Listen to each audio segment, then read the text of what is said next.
Hey y'all, let's make this simple lasagna. It's real cheesy and packed with vegetables, so let's get right into it.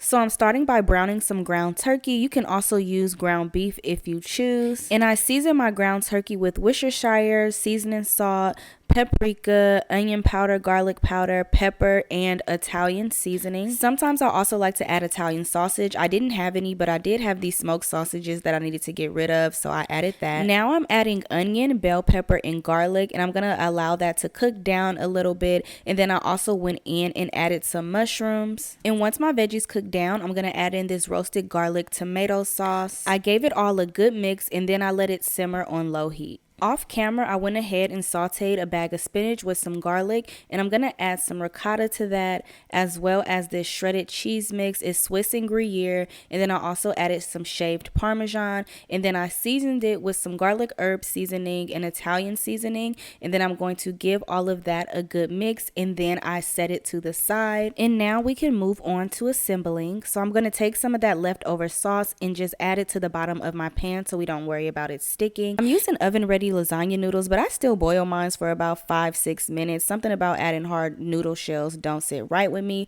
But now I'm adding on a layer of my meat sauce, and then I spread a couple spoonfuls of that ricotta mix, and then I start the layering process over. I'm really not sure if this is the correct way to layer lasagna, but when it's all said and done, it's gonna all go down the same way. I think I ended up doing about 3 layers, and for my middle layer I also added in some more shredded cheese. And then when I got to the last layer, I ended up doing the ricotta first, and then ladling the meat sauce over it, and then finishing it off with some more shredded cheese. I used cheddar cheese, mozzarella, and some more of that Swiss Gruyere, sprinkled it with some dry herbs, and then popped it in the oven on 375 for about 25 minutes. When you remove it from the oven, I do recommend letting it sit for at least 10 minutes so that it can settle. We were being greedy, so I ended up slicing it right away, so it did fall apart a little bit, but that didn't take away from how good it was. I ended up pairing it with a side salad, and that was it. Bon appetit!